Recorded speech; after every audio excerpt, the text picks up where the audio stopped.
ओम श्री गुरुवे नमः। मनपुष्पं समर्पयामि पुष्पं समर्पयाम्यहम्। प्रकृतावशायानं प्रकृतफलसिद्धये प्रदक्षिणं करोमि शप्रसिद्धगणनायक साईनाथेश्वराय सर्वार्थसाधनोपाय सर्वैश्वर्यप्रदायकम् समाप्रकृतिकरं ज्ञानानलचन्द्राय ते नमः। ओम श्री महागुरुवे नमः।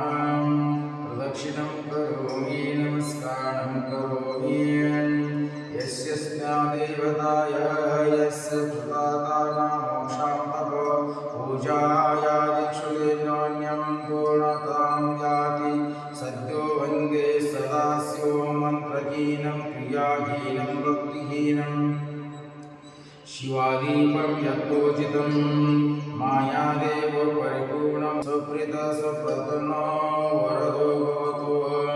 पाहि मां शरणागतं सद्दादे मेधां यशः प्रज्ञां विद्यां बुद्धिं श्रियं बलायुष्यतेजः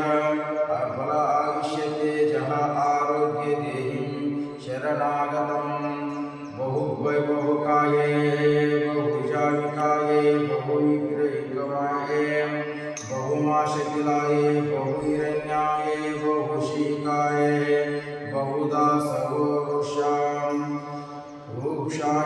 रहितस्य मुष्टिमोहं रामयोतुषाय राजास्तोरां राज्यं बहुजं स्वराजं वैराजं पारमेष्टं राजं महाराजम् आधिपत्यम् उत्तरनिरञ्जनं कृत्वा यज्ञेन यज्ञमये जन्त देवतानि नरमान्यासन् तेनाम् इति यतानः प्रतिष्ठापदोषो विनापः पुनरागायानि च षड्रुद्राय प्रसिद्धे मिडस्तोति तदशेषमः चत्वारिं भवेन् तत्पुरुषाय विद्महे महादेवाय धीमहि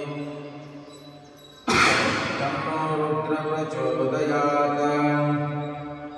प्रचोदयात् रुद्रमूर्ते मायां प्रकृष्टे देवः यज्ञोपृष्टानुगामुष्टेन्द्रं प्राशुर्काशत्रैत्रं त्रेणमिन्द्रशादेताम् आचामीरं योत्तिष्ठः